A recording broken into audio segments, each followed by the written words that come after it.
Alright everyone, welcome back. Um, Thank you for tuning in. And today we're going to talk about something near and dear to my heart for a long time. That's bonsais.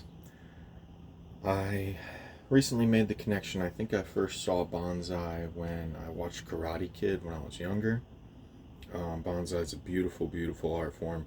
We're going to turn the camera right around and I'll narrate as I show you my bonsai collection. A little bit of tips and tricks are going to be in this video. So, we'll start it off with some of the future bonsais. This is a ginkgo tree, very sacred variety.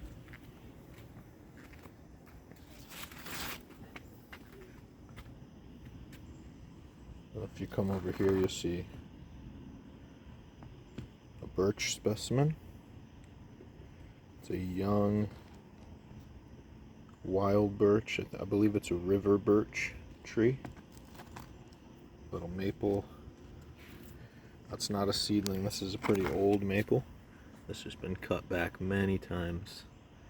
One of the things about bonsai is if you keep a tree in a bonsai pot, it's never going to get a thicker trunk. In order to get a thick trunk, like say this specimen, you need to have planted it in the ground and then uproot it and turn it into a bonsai, because something kept in a bonsai pot is just going to remain thin, like these specimens. Let's see what else we got. I think, yeah, that's a Japanese maple. Another one. So, with bonsai, it's all about like the long game. These are some small pines. I believe bald cypress, possibly. These are wild collected. And most of these bonsais are just collected from the forest. This is another birch tree, two birch trees. This one's leafing out. That's nice. You can see I shaped it. So here's another one. This maple tree is actually from 2022, I believe. And you can see it's been in a bonsai pot, so it's not thickening up. It's a couple of maple trees fused together. So another fun thing you can do with bonsai is you can take seedlings and manipulate them in a way when they're young so that they'll look a certain way when they're older and be fused together, or like this one, have a crooked trunk. See the trunk on that? But you see the disease on that. But with bonsai, all you do is, if you see disease like this on one of your trees, just defoliate it. Get rid of all that disease leaves and just start over. With this one, I'll probably just cut off the whole top and just shorten it back.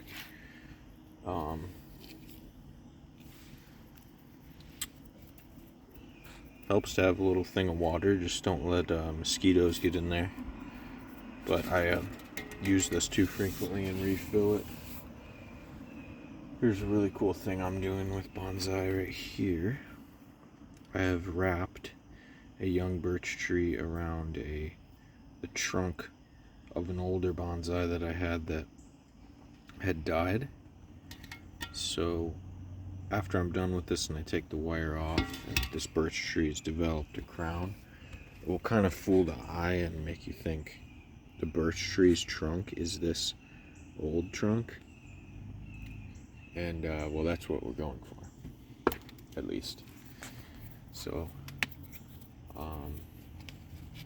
there's another nice white. Like you notice when you walk through the woods, you see these little These are all future bonsais in my eyes, and it's hard not to sit there and stop and grab like 1,000 of them, because you can grow these up relatively quickly. It's a really, most pine species are super fast growing, and that's what lends them to bonsais. So I have a bunch of those. I have an elderberry, pretty good bonsai option. A rose, not too great. The better bonsais are like trees, but you can bonsai out pretty much anything. You can bonsai bushes and stuff. Here's a maple tree that I've shaped a certain way. Pretty cool. You can imagine when it gets older, it's gonna have a lot of interest to it. All you need to do is put wire on that. Like, I'll show you an example of one that's wired up. So all you need to do is wire it up like this for, or whatever shape you want. You just put the wire on it, coil it over it, and the wire only has to stay for really short amount of time, maybe 5 months. It's not a year, it's not too long at all. It's maybe a couple months, and then you can take off the wire and the tree will permanently be in that position. Here's some wild collected invasive, I believe it's a bamboo species. Its leaves look exactly like bamboo, but it stays super short to the ground. So I thought maybe it would lend itself to a cool little bonsai. We'll see. Bonsai is all about experimentation. That's why I love it so much. Like, we really don't know if the stuff we do in bonsai is going to work. I don't know if this tree is going to come back. But if it does, like, the excitement it'll bring me is insane. Because I literally made this myself. This was a cutting that I had in the ground for a long time. It developed a really good root structure in the ground. I removed it from the ground, put it into a pot, let it go for a season. Then I removed it from the pot, trimmed its root structure to what I wanted, halved the cutting part, like, because this was all dead wood. And so it's going to have this dead wood feature on the side and hopefully come back luscious right here. But I've got this dead wood facing towards the sun to kind of dry it out. It was actually rotting away, so there was pill bugs and stuff all inside of it. But the tree still had leaves. I just defoliated it for its new start. But it's just keeps things. It's like so exciting. Like when this comes back, you'll know that it's really your vision. So it's like your art. Your art was like a collaboration with Mother Nature to keep it alive, and it also shows like your vision as well, which is what art is. So that's also why bonsai is really special to me. You know, I love all forms of art, but art that is in collaboration with nature, I think there's something especially special about that. And I would love to be able to do art all the time, right? But that's not feasible.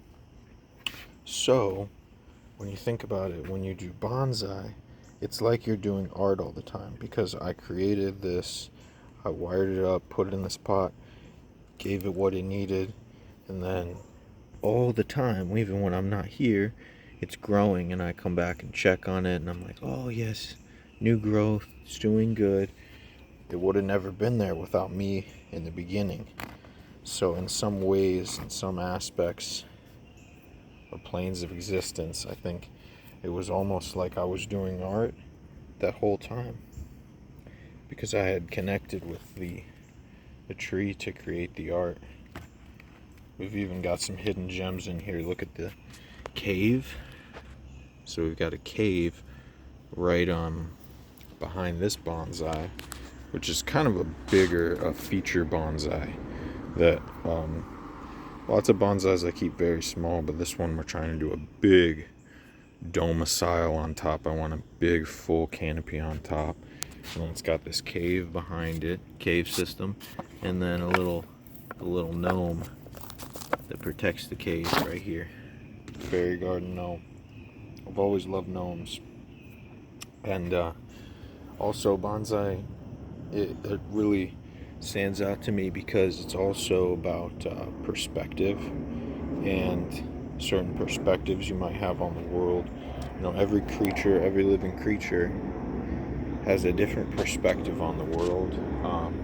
Animals have a much different perspective, humans, and then plants have a much different perspective than both, but we're all living creatures. And I just think it's interesting how when you do bonsai you can kind of get on the perspective of maybe like an ant and just walk up. You know, you can get on different planes of perspective. Like imagine you're an ant walking up and this is like a huge tree, and you investigate it and you're like, oh, this is a nice landscape, a nice moss little yard to play in, you know, with a rock ring. So I just think that stuff is really interesting. We got pretty deep into it there. Checked out most of my bonsais. I like that. Let's keep it 10 minutes or less. End it with the praying hands man that lives underneath his cave here, cave system, with a beautiful maple tree atop him. So here's a Vitex root cutting. So yeah, when I think about it, actually I haven't paid for any of this stuff, and it's some of my most prized possessions, to be honest, is my bonsais. That's also why it's plants are fun when you take them to a different perspective, and you start getting native plants and getting into manipulating and bonsais and stuff. But we'll end it here. I think I ranted long enough. Thank you so much for tuning in and watching, whoever you are. I really appreciate it. And if you're into bonsais, I'd say one thing. Don't even spend any money up front on it. Go out in the woods, connect with nature. Maybe even lay down, get on your hands and knees, get on a different perspective. Guarantee it, you'll see some bonsais you want. And ask the forest if you can take them. You know, if they're invasive, obviously, remove them. There's a number of invasives you'll probably find in your woods. One being a holly bush, the Japanese privet, but all great bonsai options. So keep your eyes out. Thank you so much for tuning in. Please subscribe and like, and there'll be more garden videos and plant videos, bonsai videos, everything nature stuff related coming soon. So thank you so much for watching. Peace.